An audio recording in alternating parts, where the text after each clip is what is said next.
जय हिंद दोस्तों, मैं देवेंद्र सिंह पटेल स्टडी हब के यूट्यूब चैनल पर आप सभी का स्वागत करता हूं। स्टडी हब की इस वीडियो श्रृंखला में हम पुरस्कार टॉपिक को कवर कर रहे हैं। पुरस्कार टॉपिक में हमने सबसे पहले अंतर्राष्ट्रीय पुरस्कार को उठाया है। अंतर्राष्ट्रीय पुरस्कार में हम इस वीडियो से पहले जो पुराने वीडियो है उन वीडियो में नोबेल अवार्ड और ऑस्कर अवार्ड को देख चुके हैं, तो आप ये वीडियो देखने से पहले पुराने वीडियो ज़रूर देखें। उन वीडियो की जो लिंक है वो मेरे नीचे डिस्क्रिप्शन बॉक्स में आपको दे रखी है। ठीक है, तो आज हम चर्चा करेंगे रेमन मैग्सेसे पुरस्कार की। तो साथियों, रेमन मैग्सेसे जो पुरस्कार हैं इसकी स्थापना 1957 में अप्रैल 1957 में फिलीपींस सरकार व रॉकफेलर ब्रदर्स फंड द्वारा की गई थी। जो रॉकफेलर ब्रदर्स फंड है ये फिलीपींस के लोगों के लिए काम करता है और इसका जो हेडक्वार्टर है वो कहाँ पे है आपका, न्यूयॉर्क में। तो जो इस पुरस्कार का नाम है वो इस पुरस्कार का नाम या जो फिलीपींस थे, फिलीपींस देश है आपका एशियाई देश है, फिलीपींस की राजधानी मनीला है। ठीक है, तो फिलीपींस गणतंत्र फिलीपींस के तीसरे राष्ट्रपति रेमन मैग्सेसे की स्मृति में इस पुरस्कार का नाम क्या रखा गया है, रेमन मैग्सेसे, या उन्हीं की स्मृति में यह पुरस्कार प्रत्येक वर्ष प्रदान किया जाता है। तो रेमन मैग्सेसे जो थे वैसे तो वो फिलीपींस के 7वें राष्ट्रपति थे, लेकिन जो वहाँ का संविधान लिखा गया, जो गणतंत्र फिलीपींस हुआ तब से वो किस क्रम के थे, तीसरे क्रम के राष्ट्रपति थे। रेमन मैग्सेसे तत्कालीन नेताओं में सबसे प्रतिष्ठित नेता थे, एक आउटस्टैंडिंग लीडर थे। साधारण इनका स्वभाव था, बहुत नम्र व्यक्ति थे और जो गरीब तबके की जो आवश्यकता है, रोटी कपड़ा मकान, तो इनकी जो सरकार है उसने गरीब तबके पर विशेष ध्यान, रोटी कपड़ा मकान पर विशेष ध्यान इन्होंने दिया था। ठीक है, तो उन्हीं की स्मृति में इस पुरस्कार की स्थापना की गई है। तो यह जो पुरस्कार है यह 1958 से प्रत्येक वर्ष प्रदान किया जाता है, यानी कि पहली बार 1958 में यह पुरस्कार प्रदान किया गया था। जो रेमन मैग्सेसे हैं उनकी जन्मतिथि 31 अगस्त को प्रतिवर्ष फिलीपींस की राजधानी मनीला में यह पुरस्कार रेमन मैग्सेसे अवार्ड फाउंडेशन द्वारा प्रदान किए जाते हैं। इस पुरस्कार में जो विजेता है उसको $50,000 की राशि, प्रमाण पत्र व साथ ही स्वर्ण पदक इस पुरस्कार में दिया जाता है। ठीक है, बाकी आगे हम देखते हैं कि जो रेमन मैग्सेसे पुरस्कार है यह कुल 6 क्षेत्रों में या 6 फील्ड में यह पुरस्कार दिया जाता है। अंतर्राष्ट्रीय समझ, शासकीय सेवा, साहित्य और पत्रकारिता, जन सेवा, समुदाय नेतृत्व। तो और जो इसका छठा क्षेत्र है इमरजेंट लीडरशिप, उद्गामी नेतृत्व, जिसकी स्थापना 2001 से हुई थी। यानी कि जो छठा क्षेत्र है पहले 5 क्षेत्रों में ही दिया जाता था, जब इसकी स्थापना हुई थी तो स्थापना से सन 2000 तक जो है पुरस्कार है वो 5 क्षेत्रों में दिया जाता था, लेकिन 2001 से उद्गामी नेतृत्व के क्षेत्र में भी यहाँ पुरस्कार दिया जाने लगा। मतलब वर्तमान में अगर जो रेमन मैग्सेसे जो पुरस्कार है वहाँ कितने क्षेत्रों में दिया जाता है, आपका 6 क्षेत्रों में। तो छठा क्षेत्र कौन सा है इसका, उद्गामी नेतृत्व, जिसे 2001 में जोड़ा गया था। अब यहाँ पे अगर आप वर्तमान के जो विजेता हैं, जो अभी 2019-2018 के आप विजेताओं की सूची देखेंगे तो आप जो ये 6 क्षेत्र हैं उनके आगे ढूंढते रह जाएंगे। वो इसलिए कि 2008 से, ठीक है, ध्यान रखना कि 2008 से रेमन मैग्सेसे जो फाउंडेशन है उन्होंने क्या किया कि जो 6 क्षेत्र है ना, इन 6 क्षेत्रों की परिभाषाएं बहुत विस्तृत कर दी। ठीक है, तो इन जो 6 क्षेत्रों की परिभाषा विस्तृत, तो आपको जो वर्तमान में जो विजेता है उनके आगे कुछ और भी दिखा हुआ आपको मिल सकता है। तो आप इन 6 क्षेत्रों के उनके नामों के आगे बार बार इन्हीं को ना ढूंढें, और आप जरूरी भी नहीं इन 6 क्षेत्रों के नाम भी ध्यान मत रखना। आप तो ये ध्यान रख लेना बस कि 6 क्षेत्रों में ये दिया जाता है। ठीक है, नोबेल अवार्ड जो है, नोबेल अवार्ड भी 6 क्षेत्रों में दिया जाता है। शुरुआत उसकी भी 5 में हुई थी, इसकी भी 5 में हुई थी।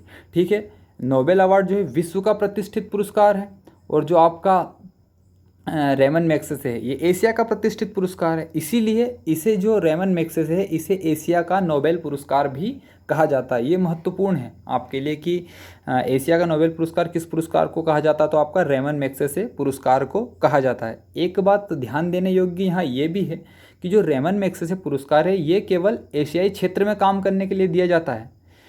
यानी कि कोई भी व्यक्ति है अगर उसने एशियाई देशों में कल्याणकारी काम किया है, समाज सेवा या जो इन 6 क्षेत्रों में काम किया है, तो जहाँ पर जो उसका कार्य क्षेत्र है वो कौन होना चाहिए, कोई सा भी एशियाई देश या एशियाई क्षेत्र होना चाहिए।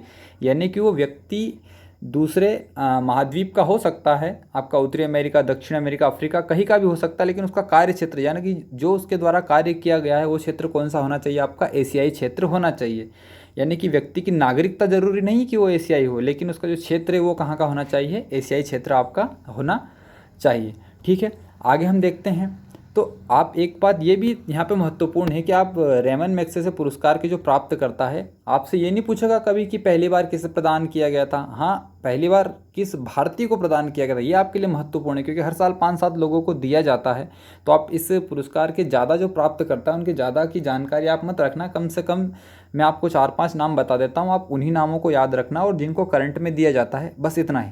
ठीक है, तो प्रमुख रेमन मैग्सेसे विजेता प्रमुख भारतीयों को हम देख लेते हैं। ठीक है, सबसे पहले 1958 में प्रदान किया गया था और 1958 में ही हमारे भारतीय थे आचार्य विनोबा भावे। ठीक है, आचार्य विनोबा भावे को 1958 में सामाजिक न्याय व शांति के क्षेत्र में कार्य हेतु यहाँ प्रदान किया गया था। ये पहले भारतीय हुए हैं विनोबा भावे। दोस्तों, विनोबा भावे जो थे ये एक स्वतंत्रता सेनानी थे। ठीक है, सामाजिक कार्यकर्ता थे व गांधीवादी नेता थे। ठीक है, इन्हें भारत का राष्ट्रीय अध्यापक भी कहा जाता है। ठीक है, महत्वपूर्ण है ये। ठीक है, कि भारत का राष्ट्रीय अध्यापक किन्हें कहा जाता है? विनोबा भावे। आचार्य विनोबा भावे को भारत का राष्ट्रीय अध्यापक भी कहा जाता है। ठीक है, महात्मा गांधी के आध्यात्मिक उत्तराधिकारी भी इन्हें कहा जाता है। साथ ही जो सबसे ज़्यादा ये प्रसिद्ध हुए थे वो किस लिए हुए थे? भूदान आंदोलन के लिए। ठीक है, भूदान आंदोलन के लिए जो चलाया था, वो भूदान आंदोलन किसने चलाया था? हमारे विनोबा भावे। तो विनोबा भावे ने भूदान आंदोलन 1951 में चलाया था। भूदान नाम से ही स्पष्ट है, भूदान यानी कि भूमि का दान। ठीक है, भूदान आंदोलन में उस तत्कालीन जो बड़े बड़े भूस्वामी थे, उन भूस्वामियों से आग्रह किया गया था कि आप भूमिहीन किसानों को अपनी ज़मीन का कम से कम, ठीक है, अपनी भूमि का कम से कम छठा हिस्सा उन्हें दान में दे, जिससे वे अपने परिवार का पालन पोषण कर सकें। इसलिए इन्होंने उस समय एक ट्रस्ट की भी स्थापना की गई थी। और जो भूदान आंदोलन है, भूदान आंदोलन में सबसे पहले जो इन्हें ज़मीन प्राप्त हुई थी वो हुई थी पोचमपल्ली। ठीक है, तो पोचमपल्ली जो था उस समय तत्कालीन कहाँ पड़ता था? आपका आंध्र प्रदेश में। लेकिन वर्तमान में है जो ये पोचमपल्ली, ये कहाँ पड़ता है? आपका तेलंगाना राज्य में पड़ता है। तो भूदान आंदोलन की जो शुरुआत हुई थी वो हुई थी 1951 में पोचमपल्ली तेलंगाना से। ठीक है, तो बस इस जो भूदान आंदोलन था, इसका उद्देश्य क्या था कि बड़े बड़े भूस्वामियों से जो भूमि है वो दान करवाई जाती है, एक ट्रस्ट उन्हें लेता और ट्रस्ट जो भूमिहीन किसान थे उन्हें ये प्रदान करता। ठीक है, ये जो आंदोलन उस समय बहुत ज़्यादा सक्रिय, बहुत प्रसिद्ध हुआ था। इससे जयप्रकाश नारायण जैसे बड़े बड़े नेता भी उस समय इस आंदोलन से जुड़े थे। यही भूदान आंदोलन आगे जाके ग्रामदान आंदोलन में भी परिवर्तित हो गया।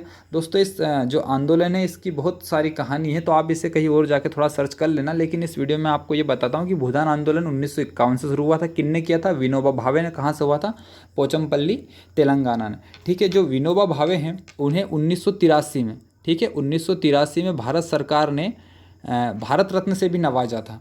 ठीक है, साथ ही जो विनोबा भावे थे, इन्होंने जो अपना अंतिम समय यानी कि जो इनकी मृत्यु है वो हुई थी आपकी महाराष्ट्र के पवनार में। ठीक है, ये थोड़ा महत्वपूर्ण, आप इसे याद रख लेना। ठीक है, जो दूसरे जो थे, दूसरे के साथ क्या बताऊँ मैं आपको कि पहली भारतीय महिला, ठीक है, कि रेमन मैग्सेसे किस पहली भारतीय महिला को दिया गया था? तो पहली भारतीय महिला जो हुई थी वो हुई थी मदर टेरेसा। ठीक है, मदर टेरेसा को 1962 में अंतर्राष्ट्रीय शांति के क्षेत्र में कार्य हेतु रेमन मैग्सेसे पुरस्कार से पुरस्कृत किया गया था। यानी पहली भारतीय महिला मदर टेरेसा और पहले भारतीय कौन थे? आपके विनोबा भावे।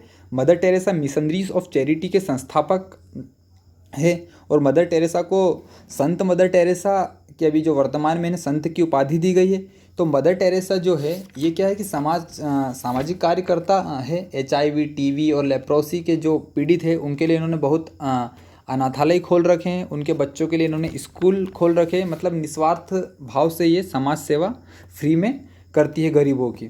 ठीक है, अभी जो 2019 में करंट का भी थोड़ा सा महत्वपूर्ण है कि अभी करंट, क्योंकि आपको इसमें सबसे ज़्यादा करंट का याद करना है कि इसमें जो रेमन मैग्सेसे का जो प्रश्न है वो करंट से संबंधित बहुत ज़्यादा आपका पूछा जाता है।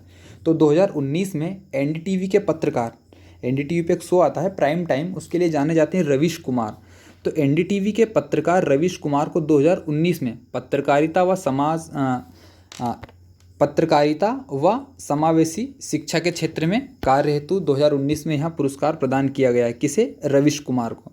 रवीश कुमार के अलावा दोस्तों यहाँ जो पुरस्कार हैं किरण बेदी को भी मिला है। भारत की पहली IPS महिला अरविंद केजरीवाल, जो आपके राष्ट्रीय राजधानी दिल्ली के जो वर्तमान में मुख्यमंत्री है, सोनम वांगचुक, भारत वाटवानी, ऐसे बड़े बड़े नाम हैं जिन्हें यह पुरस्कार मिला है। ठीक है, लेकिन हमारे लिए जो 3 नाम है ये सबसे महत्वपूर्ण है, क्योंकि एक पहले नागरिक पहली भारतीय महिला और वर्तमान। ठीक है, तो रेमन मैग्सेसे अवार्ड के लिए जितना भी आपके लिए महत्वपूर्ण था मैं आपको इस वीडियो में बता चुका हूँ। तो दोस्तों, अगर आपको ये वीडियो पसंद आए तो आप वीडियो को लाइक करें। आगे भी अगर आप ऐसे ही वीडियो प्राप्त करना चाहते हैं तो चैनल को सब्सक्राइब करें और बेल आइकन को क्लिक करना ना भूलें। आज के इस वीडियो में दोस्तों इतना ही। जय हिंद।